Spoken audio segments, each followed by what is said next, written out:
Hello again! Welcome back to Retired Time to Cruise.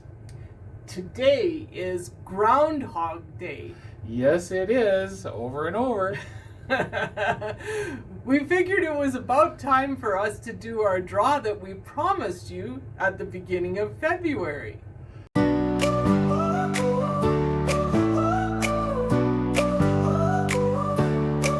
We're retired, it's time to cruise. Where will we go next? What will we see? What exciting adventures will we choose?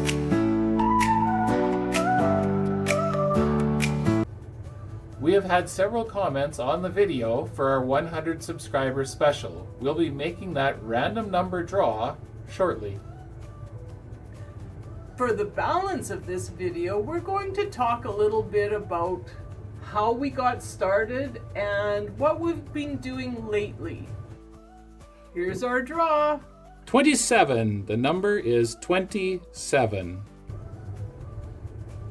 As of today, we've done over 450 days of cruising. Not all at once, of course. No, not all at once and not all, We've been on lots of different ships. We started out on Royal Caribbean. And we've done Windstar. And Holland America. And Princess. And Norwegian. And Celebrity. Our very first cruise was on a Royal Caribbean ship.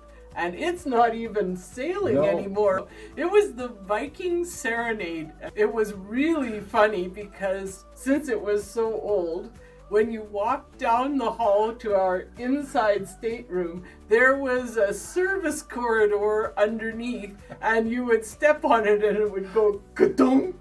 So anytime anyone walked down that hallway, we knew because we would hear ka-dunk. It was hilarious. It didn't matter if it was another passenger or the service staff on the ship. We always heard that dong dong plonk of the floor going as they walked past our cabin. That set us up to enjoy cruising for a lot of different cruises. That was our only Royal Caribbean cruise so far, but we are looking at some this fall that are looking mighty interesting. We've been on Holland America. Lots of Holland America, lots of 10 and 14 day itineraries. And we've done Princess. I think the first Princess went up to Alaska, and our next Princess was down around South America. That's correct.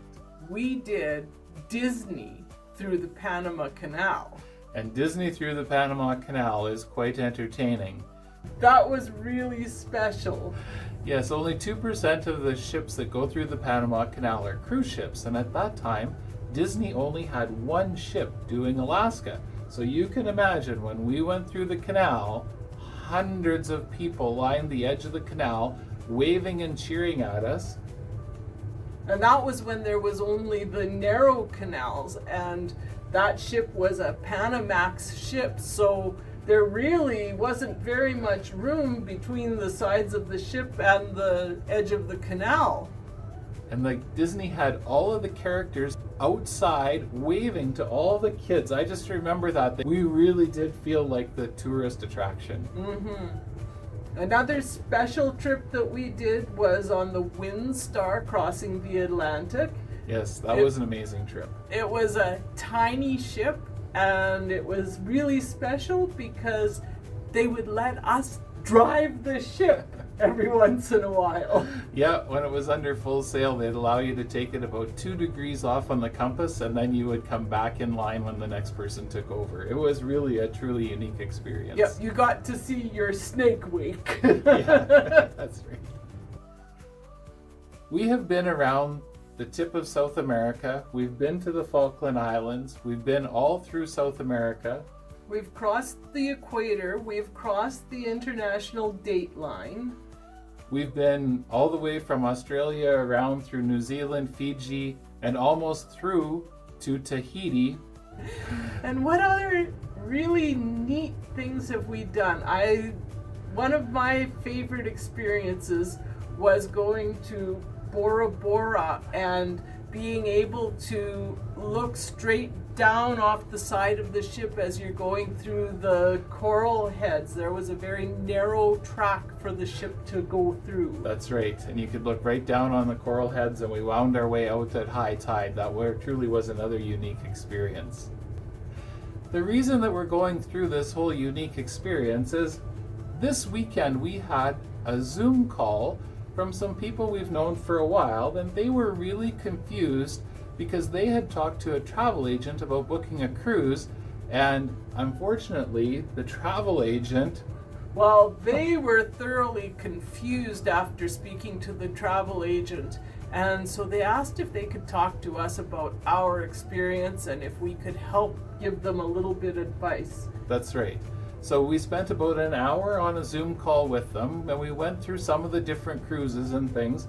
Now, they had planned to do July, and that's because they still have a child in school, and that's when they get their holidays. A July cruise in Alaska. As we know, Alaska, the busiest time is summer. It's really busy. And the most expensive month is yes, July. and the most expensive. One of the things that we were able to help them with was to open up the idea of maybe going from a different port. Now, they have 2 full weeks off at that time, and we had suggested, instead of just looking at Vancouver to Vancouver, maybe they should look at Seattle to Seattle or San Francisco to San Francisco. All 3 prices were basically the same per day price for the 3 of them. We helped give them an idea of what the different ships are like. They were considering between Princess, well, really they were only looking at Princess to start with, but then we said, well, Holland America is also very nice and sails from Vancouver, and that's when we asked, well, could you go from Seattle? And our friend did a quick lookup of the flight prices, and she said, well, actually it's cheaper to fly to Seattle, and that opened up Norwegian as a possibility for them. So instead of the travel agent's suggestion of a 7-day cruise on Princess from Vancouver, they're now considering a 9-day cruise with Norwegian from Seattle, and with the savings on the flight and the difference price of the cruise with the extra 2 days, it's almost a wash. And they get to stop at Victoria, which the other cruises wouldn't have done. So That's it's correct. Bonus. So to follow this up, if any of you watching this video would like to rely on some of our experience in the different ports, the different airports, and the different cruise ship companies, don't hesitate to contact us through the comments or directly through our email. We're always happy to talk with people, but sometimes we have a little bit of trouble figuring out what to talk about. Once again, we just want to let you all know that Darren and I are not travel agents. And I don't know if that makes a difference to you. A lot of the other YouTube channels have travel agents on them. We are not travel agents. We just are avid travelers and want to share our experience with you.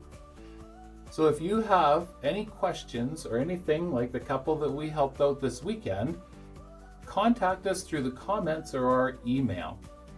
I reply to the comments all the time. It's me on the comments. Hi. We just like to suggest to anyone that's watching this to check out our other 2 videos. The top 5 value cruises for April of 2025 and the sweet 9 sweet deals. They're also for April of 2025, but wouldn't that make a fabulous Valentine's Day present? It sure would. To buy your sweetie a cruise on a top value cruise for this coming April. It sure would. I guess maybe that's why I paid for the one to go to the South Pacific. We'll try and keep up the value cruise themes for the future. Maybe it won't fit for Valentine's Day. Let's see. Easter. Yeah, that's right. Easter Poppy eggs. deals. We will see you Bye for in our now. upcoming cruises. Remember, Like, subscribe, comment. and share with your friends. Bye for now. Bye. We're retired, it's time to cruise.